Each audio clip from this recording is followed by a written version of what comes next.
For this interview and this BCFC preview to celebrate, we're just coming off the back end of Team Canada's gold medal victory in China over the USA. So I've left the suit at home and wearing my Football Canada gear. That explains that. And to my left is Brad Yamoka, the head coach of the Kamloops Broncos, joining us from Kamloops via Skype. Brad, thanks for joining us. Oh, great to be here. Now, Brad, you're a team that is definitely going through transition right now, especially on the offensive side of the ball. Tell me about the players you've lost and the type of transition that you're going to have to go through, basically missing three big play guys.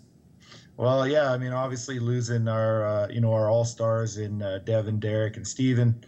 It's kind of a rebuilding year for us on offense, and we were talking about this the other day. How last couple of years we've been spoiled, so to speak, with being able to step on a football field, and probably in day 2 of training camp we probably would have been able to play a football game. This year, obviously, a whole new crew coming in, a lot of young kids, trying to make the football team, trying to make that dress roster, and it's a little bit longer process at this point. We're gelling, we're getting better every day, and these guys definitely need to step up and learn the offense. And we do have a few veteran guys still around to help them out, but like I said, the gel and the mesh hasn't come as quickly as we've seen in the last couple of years, that's for sure. You could see this transition coming last year as an organization. Who did you have working behind a Schuweiler or a Yatchison to kind of step into those roles? Or is the cycle in junior football sometimes with recruiting so tight, especially in relation to something like university football, that you hope to recruit players into that position and build from a year out? What sort of approach did you take? Well, we definitely tried to bring in young players last season. The quarterback position was obviously a huge piece of that puzzle, and we knew right away we had our starter and Steve being in his 5th year, and even at that point our backup. Connor Whitelaw was in his 5th year as well. So we knew going into last season that, this was going to be our last, year with those guys, and we really needed to help or try to develop a young kid. And we had 2 kids that we really were keen on that we wanted to bring in, and for whatever reason, being junior football, they just didn't decide to come to Kamloops last year. And we had a young guy come in that we thought could develop, and it just didn't pan out that way. So, this year we're starting from scratch. We got some young talent coming in, and, I think we'll be okay, but again, we'll be young.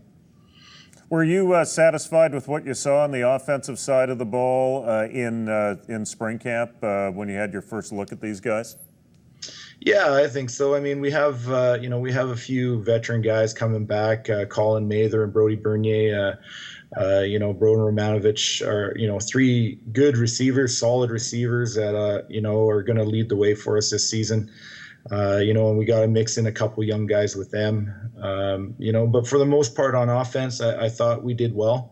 Again, now that we're getting into our playbook, obviously spring camp we don't throw the whole playbook at them, and it's an opportunity for us just to see what they can do and not really test them out on how quickly they can learn a playbook in 2 or 3 days. But with throwing now our playbook at them and them trying to learn it, it is a learning curve for a lot of these guys, and but the athletic ability is there. You can see that they're athletic, and right now, being partway through our camp, these kids are making mistakes, but they're not making athletically being overwhelmed in that regard. So a lot of the mistakes that we're making out on the field now are mental, so I think that'll come, and we have an opportunity, I think, to be a contender this year.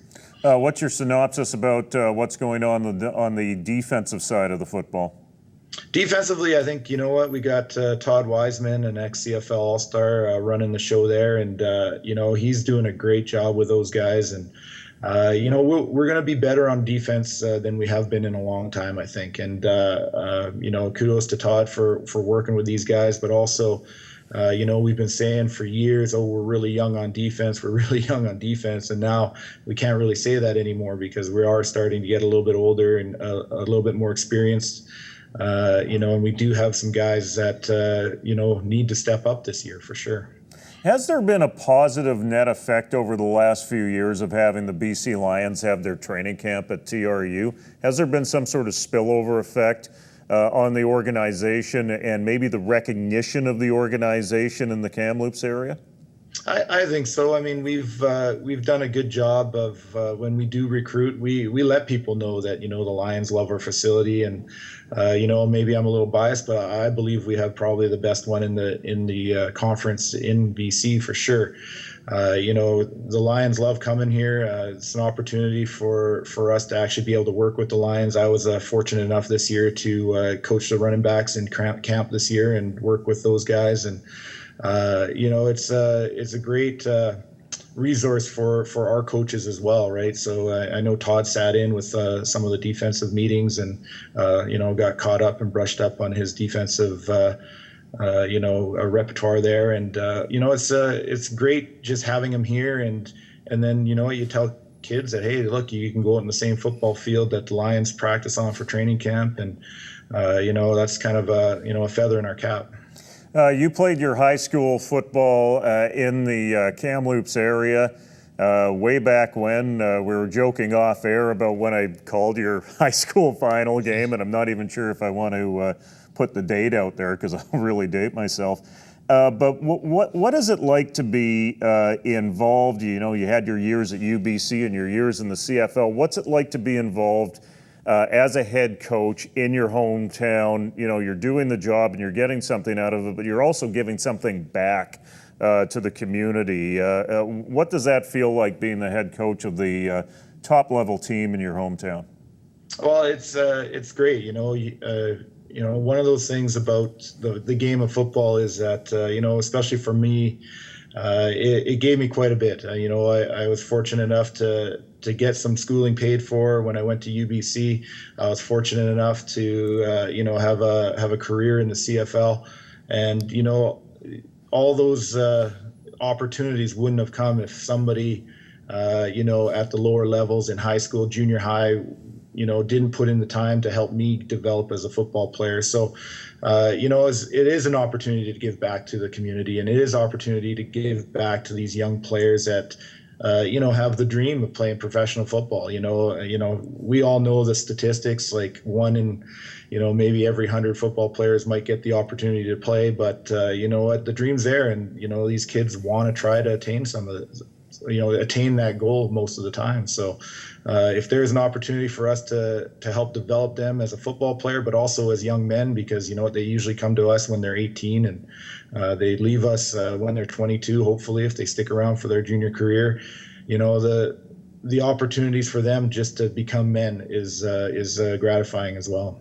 In terms of a local feeder system, Kamloops has gone through high cycles and low cycles when it comes to community football and high school football. What's the state of the game right now locally in terms of it being your main feeder system for the junior team? Well, it's getting better. They've gone through they're kind of coming out of a really downward slope. It's one of those things where there's just so many other opportunities for kids nowadays. And with the evolution of sport running all year round for a lot of kids, football just seems to be one of the ones that's kind of taken a hit a little bit with that.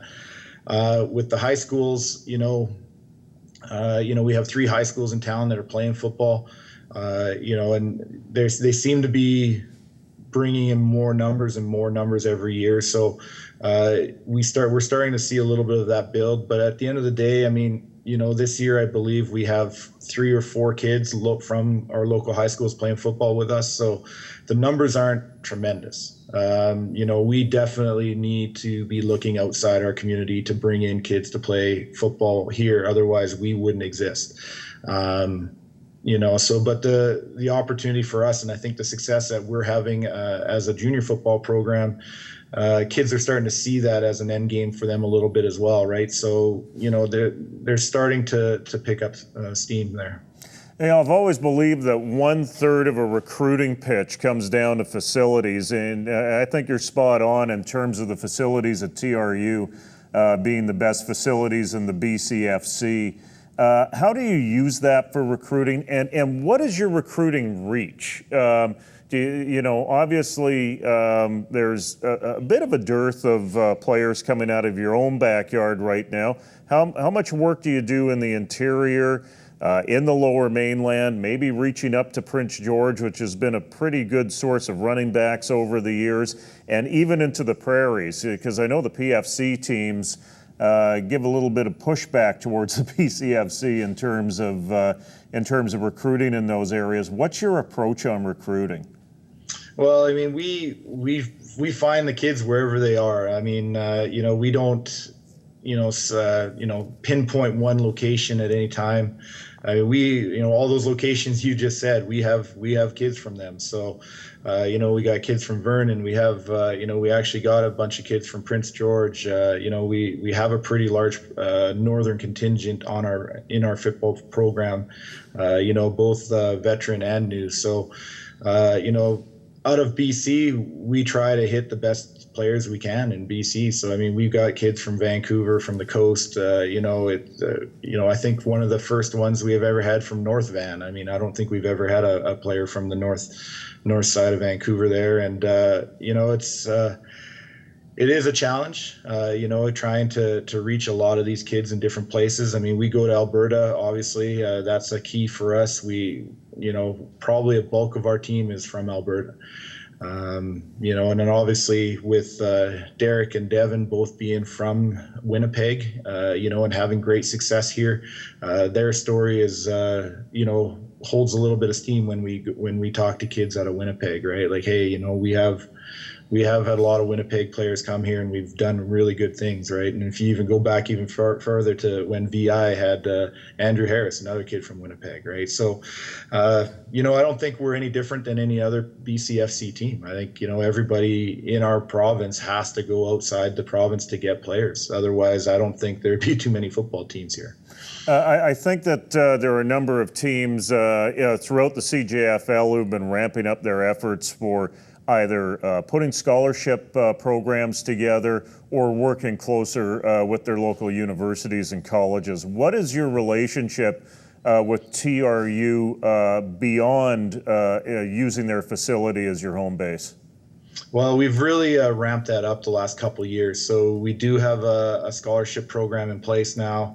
We have a recruiter that actually her job with the university is to recruit for the university, and she's working very closely with us. So it's great to have that, initial contact, and a kid says, hey, I'm interested in school. And then we just get her to call them, and then away you go, right? So she's done a fantastic job in helping these kids get straight and figure out what they need to do to get into programs. Because, I mean, if I had to learn that, that would be probably a good month course for me to take and learn everything about the university. But, the university is a big part of our recruiting pitch. We want kids to go to university. We want them to continue on, with their lives. Obviously, football, we all know football is a very fleeting career. You don't get to play it very long in life. And, you have to prepare yourself for after football, definitely. So, and then the other side of that, the advantage is if they are going to school, they do stick around. Excuse me.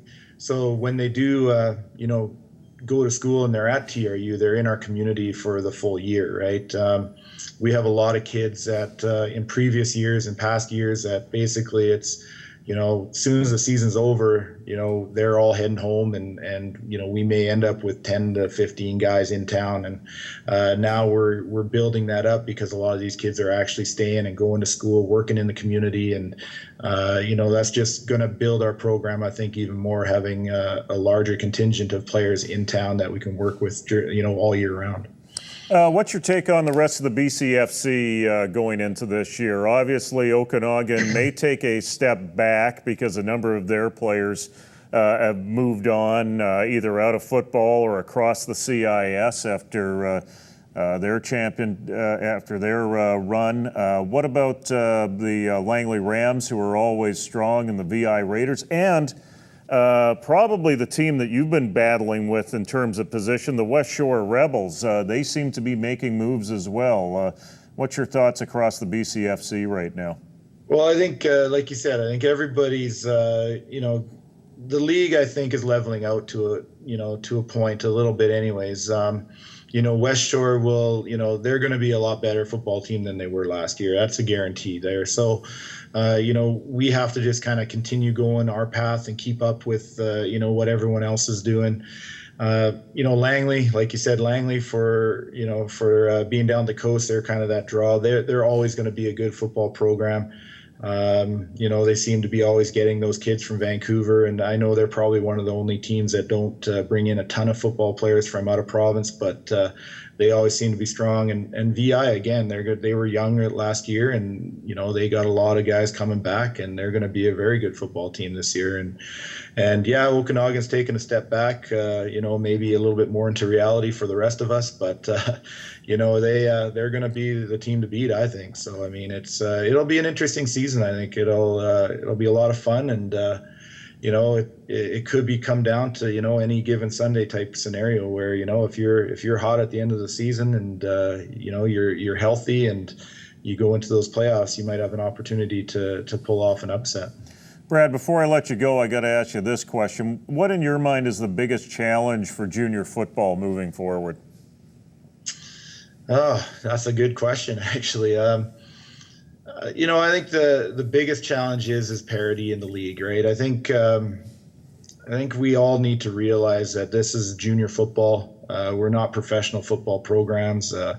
We need to operate in a way that will enhance our league. And I think for the most part, we've taken huge strides. All the coaches, I believe we all get along, fairly well, and I think everybody's trying to work together and trying to build their own program, but also trying to build our league. And I think if we continue on that path, that we're gonna get stronger and stronger as a conference and as a league over the next few years. And like I said, the parity in the league, if everything can start kind of even leveling out, it'll be a great thing for this province, because going to a football game where a team's going to beat them by 50, 60 points isn't that entertaining, right? So if you're going into, if you're a fan and you want to come watch good football and you go to a game that, comes down to the last drive or comes, or is a good quality competitive football game, we're going to continue to build more and more people. And I mean, we've done that in Kamloops. Obviously, the last few years being more and more competitive, we see more and more people in the stands. And, if we continue that throughout the league, I think, we're going to be in good shape. But, if we can build more parity, I think it'll be a little bit more competitive, build up some of those maybe natural rivalries. Like, for example, us and Okanagan are a natural rival, but for the beginning of our career as an organization, that really wasn't a rivalry, right? I mean, at that point, they were all happy. If we went in and you got 10 points on them and we kept them within 50, right? So those are things that, we've come a long way with. And I think the league, if we can continue on that path, we'll be in good shape. Well, Brad, we look forward to checking in with you as we go throughout the season, week by week, from the tournament capital of Canada. Brad Yamoka, the head coach of the Kamloops Broncos, thanks very much for joining us. Thanks for having me.